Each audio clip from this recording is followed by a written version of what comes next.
हाँ स्टूडेंट देखो, अभी हमने देखा कि समरूप चुंबकीय क्षेत्र में कोई धारावाही लूप रखे तो चुंबकीय बलागुण पढ़ लिया था, लेकिन अभी डिटेल में डिराइव किया था ना। आगे इतना डिटेल में डिराइव करने की जरूरत नहीं, आगे हमको डायरेक्ट रिजल्ट का ही याद रखना है। तो इसके रिजल्ट को अलग से मैं लिख देता हूँ, ठीक है, ताकि आगे तुमको कचरा नहीं देखना पड़े, डायरेक्ट रिजल्ट का यूज़ करना है, ठीक है। तो ये मान लेते हैं कि ये मान लेते हैं समरूप बाह्य चुंबकीय क्षेत्र बी है और उसमें कंप्लीट धारावाही लूप रखा है। तो हमको डायरेक्ट पता है कि समरूप चुंबकीय क्षेत्र में कंप्लीट धारावाही लूप रखे हैं, तो उस पर परिणामी बल तो आंखें बंद करके जीरो ही होगा, लेकिन बलागुण जीरो होना जरूरी नहीं है। और हम पढ़ चुके हैं कि समरूप चुंबकीय क्षेत्र में धारावाही लूप रखे हैं तो उस पर चुंबकीय बलागुण कितना लगता है, n I A B sine theta, जहाँ एन घेरों की संख्या, आई बहने वाली धारा, ए लूप से परिबद्ध क्षेत्रफल, बी लगाया गया बाह्य चुंबकीय क्षेत्र, और सबसे मेन चीज थीटा तो चमका के बताया था कि थीटा चुंबकीय क्षेत्र का सतह के साथ कोण नहीं होता है, थीटा चुंबकीय क्षेत्र का अभिलंब या क्षेत्रफल सदिश के साथ कोण होता है, ठीक है।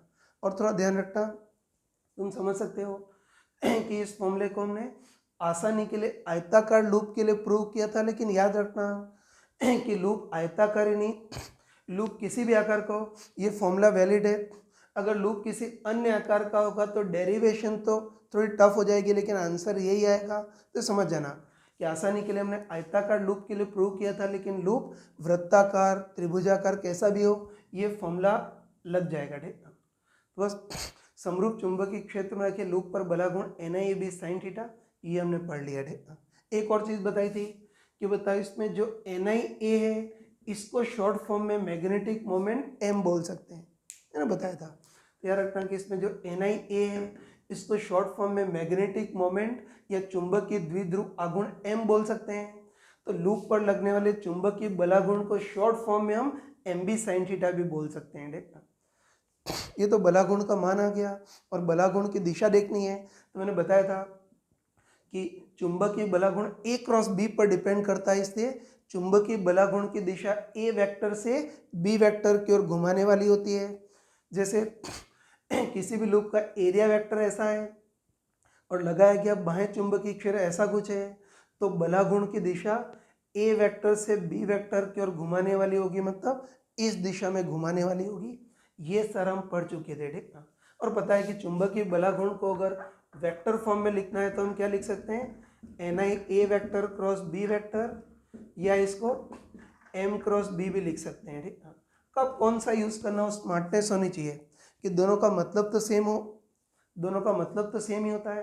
कब कौन सा यूज करना हो तुम खुद समझ सकते हो कि अधिकतर क्वेश्चन में हमको कोण दिया होगा तो बलागुण के लिए एन आई बी साइन थीटा ही लगाएंगे, लेकिन अगर किसी क्वेश्चन में कोण नहीं दे रखा हो, उसकी जगह ए और बी इसको वेक्टर फॉर्म में दे रखा हो, तो फिर एक वेक्टर फॉर्मूला यूज कर लेंगे, लेकिन ज्यादा तो इसी का यूज होता है, ठीक है। ये सब हमने रिजल्ट को भी एनालिसिस कर लिया, ठीक है। अब देखो अब हम इसके क्वेश्चन करते हैं, लेकिन क्वेश्चन को करने के पहले हम दो स्पेशल केस देखते हैं जिसकी बार बार अपने जरूरत पड़ती है, ठीक है। तो बार बार कंफ्यूजन नहीं हो उसके लिए क्वेश्चन करने के पहले इसके दो स्पेशल केस देख लेते हैं, ठीक है। एक तो केस वो देखते हैं जिसमें बाह्य चुंबकीय क्षेत्र तल के अभिलंबत है, और दूसरा वो केस देखेंगे जिसमें बाह्य चुंबकीय क्षेत्र तल के समानांतर है ना। तो चलो पहले स्पेशल केस में मान लेते हैं कि जो बाह्य चुंबकीय क्षेत्र लगा है वो लूप के तल के अभिलंबत है, ठीक है। तब बलागुण कितना लगेगा वो देखना है। तो चलो इस बार मान लेते हैं कि कंप्लीट धारावाही लूप है, वो किसी भी आकार का हो सकता है। तो चलो मान लेते हैं कंप्लीट धारावाही लूप है जिसमें धारा आई बह रही है, क्रॉस से इससे परिबद्ध क्षेत्रफल ए और घेरों की संख्या एन है ना। तो ऐसा कोई कंप्लीट धारावाही लूप है, इस पर बाह्य चुंबकीय क्षेत्र बी लगाया है, और इस बार जो बाह्य चुंबकीय क्षेत्र लगाया है वो लूप के तल के अभिलंबत है। बस इस बार इस पर लगने वाला चुंबकीय बलागुण कितना होगा वो देखना है। तो सब तो डायरेक्ट फॉर्मूला यूज कर सकते हैं ना। तो हमको पता है कि समरूप चुंबकीय क्षेत्र में ये जो धारावाही लूप है इस पर भी लगने वाला चुंबकीय बलागुण कितना होगा, simply n I A B sine theta, और मैं तुमको मैंने तुमको चमका कर बताया था कि इसमें थीटा चुंबकीय क्षेत्र का सतह के साथ नहीं, अभिलंब के साथ या एरिया वेक्टर के साथ कोण होता है। तो देखो बाह्य चुंबकीय क्षेत्र तो डॉट दिशा में है ना भाई, लगाया गया बाह्य चुंबकीय क्षेत्र डॉट दिशा में है। तो अब हमको देखना है कि इस लूप का एरिया वेक्टर या क्षेत्रफल सदिश किस दिशा में होगा वो देखना है। तो यही मैंने बताया था कि है ना, ये भी मैंने बताया था कि एरिया वेक्टर जो होता है वो तल के अभिलंबवत होता है, लेकिन अभिलंबित रूप से बाहर भी हो सकता है और अंदर भी हो सकता है। इन दोनों में से कौन सा होगा उसके लिए राइट हैंड रूल यूज करेंगे। बस धरा की जो दिशा दे रखी है ना, देखो धरा की दिशा में अपनी अंगुलियां मोड़ते हैं। बस धरा की दिशा में अपनी अंगुलियां मोड़ेंगे तो अंगूठा एरिया वेक्टर की दिशा को बताएगा। बस धरा की दिशा में अंगुलियां मोड़ेंगे तो अंगूठा बाहर की ओर आ रहा है, मतलब इस लूप का एरिया वेक्टर बाहर की ओर होगा। एरिया वेक्टर बाहर की ओर होगा तो उसका बड़ा भाई मैग्नेटिक मोमेंट भी बाहर की ओर होगा। तो बस अब तुम आराम से बताओ कि बाह्य चुंबकीय क्षेत्र भी डॉट दिशा में है और इस लूप का एरिया वेक्टर भी डॉट दिशा में है, मतलब इस बार चुंबकीय क्षेत्र का अभिलंब या एरिया वेक्टर के साथ कोण 0 है। बस थीटा 0 होगा तो साइन थीटा भी 0, तो इस लूप पर लगने वाला चुंबकीय बलागुण भी 0 होगा। ठीक है, तो ये इजीली कर सकते हैं। ठीक है, ठीक है। अब इसको डायरेक्ट ध्यान रखना है यार, आगे डायरेक्ट ध्यान रखना कि अगर बाह्य चुंबकीय क्षेत्र तल के अभिलंबित है तो अभिलंब के साथ कोण 0 होगा, बलागुण 0 हो जाए। अब देखो मूर्ख लोग कैसे करते हैं वो सुन लेना।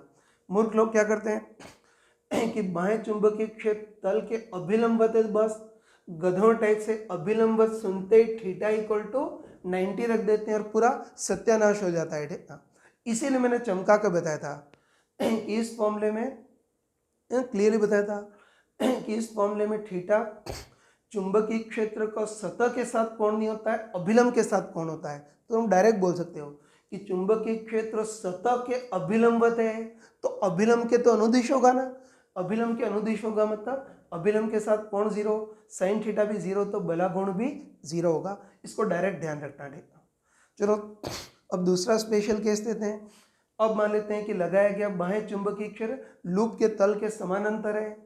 अब बलागुण कितना लगेगा वो देखना है। चलो इस बार भी कोई धारावाही लूप है, धारा आई, परिबद्ध क्षेत्रफल ए, घेरों की संख्या n है और इस बार भी इस पर B का समरूप बाह्य चुंबकीय क्षेत्र लगाया है, लेकिन इस बार जो बाह्य चुंबकीय क्षेत्र लगा है वो लूप के तल के समानांतर है। तो बस इस बार इस पर लगने वाला चुंबकीय बलागुण कितना होगा वो देखना है। बस आंखें बंद करके फॉर्मूला यूज कर सकते हैं ना कि बताओ इस बार भी लूप पर लगने वाला चुंबकीय बलागुण NIAB साइन थीटा होगा। इसमें थीटा देखना है, तो मैंने चमका के बताया था कि इसमें थीटा बाह्य चुंबकीय क्षेत्र का सतह के साथ नहीं, अभिलंब या एरिया वेक्टर के साथ कोण होगा। बस बाह्य चुंबकीय क्षेत्र तो हमको दे रखा है, अब हमको इसका अभिलंब या एरिया वेक्टर देखना है ना। तो तुमको बताया था कि एरिया वेक्टर की दिशा तल के अभिलंबित होती है, लेकिन अभिलंबित रूप से बाहर भी हो सकती है, अंदर भी हो सकती है। इन दोनों में से कौन सी होगी उसके लिए राइट हैंड रूल लगाएंगे। बस धरा की दिशा में अंगुलियां रखेंगे, बस धरा की दिशा में अंगुलियां रखे तो अंगूठा बाहर की ओर आ रहा है और अंगूठा बाहर की ओर आ रहा है, मतलब इस लूप का एरिया वेक्टर अभिलंबित रूप से बाहर की ओर होगा। एरिया वेक्टर बाहर की ओर होगा तो उसका बड़ा भाई मैग्नेटिक मोमेंट भी अभिलंबित रूप से बाहर की ओर होगा। तो बस अब तो साफ साफ देख सकते हैं। बताओ इस लूप का एरिया वेक्टर है ना, इस लूप का अभिलंब एरिया वेक्टर तो तल के लंबवत बाहर की ओर होगा और जो लगाया गया बाह्य चुंबकीय क्षेत्र है वो क्षैतिज है। तो बताओ इस बार भी बाह्य चुंबकीय क्षेत्र का इस एरिया वेक्टर के साथ कोण 90 होगा। बस बाह्य चुंबकीय क्षेत्र का एरिया वेक्टर के साथ कोण 90, तो थीटा भी 90, थीटा 90 तो साइन थीटा 1। तो इस बार लूप पर लगने वाला चुंबकीय बलागुण अधिकतम होगा और कितना होगा, सिंपली NIAB इतना ही होगा, बाकी साइन थीटा 1 हो जाएगा। ठीक है, देखो इसमें भी लोग मूर्खता करते हैं, वो सुन लेना। मूर्ख लोग क्या करते हैं कि बाह्य चुंबकीय क्षेत्र लूप के तल के समानांतर है तो बस गधों टाइप से समानांतर सुनते ही थीटा इक्वल टू 0 लिख देते हैं और नंबर भी 0 आते हैं। ठीक, सत्यानाश हो जाता है। तो बस गलत है ना, तो हमको पता है कि इसमें थीटा सतह के साथ नहीं, अभिलंब के साथ कोण होता है। तुम बताओ कि लगाया गया बाह्य चुंबकीय क्षेत्र तल के समानांतर है, तो अभिलंब के साथ तो कोण 90 होगा, तो इसमें थीटा 90 तो साइन थीटा 1, मतलब इस बार चुंबकीय बलागुण NIAB यही होगा। ठीक है, तो ये दो स्पेशल केस याद रखना कि बाह्य चुंबकीय क्षेत्र तल के अभिलंब हो तो बलागुण आंखें बंद करके 0, और बाह्य चुंबकीय क्षेत्र तल के समानांतर हो तो इस पर लगने वाला चुंबकीय बलागुण अधिकतम होगा और NIAB साइन थीटा होगा। और तुम याद करके बताओ कि जो गैल्वेनोमीटर का केस था, तो याद रखना कि गैल्वेनोमीटर की जो फ्रेम होती है उसमें बाह्य चुंबकीय क्षेत्र हमेशा फ्रेम के तल में ही होता है, और बाह्य चुंबकीय क्षेत्र हमेशा फ्रेम के तल में होगा, तो अभिलंब के साथ कोण 90 होगा, थीटा 90 तो साइन थीटा 1, इसलिए गैल्वेनोमीटर की फ्रेम पर चुंबकीय बलागुण हमेशा NIAB साइन थीटा ही होगा।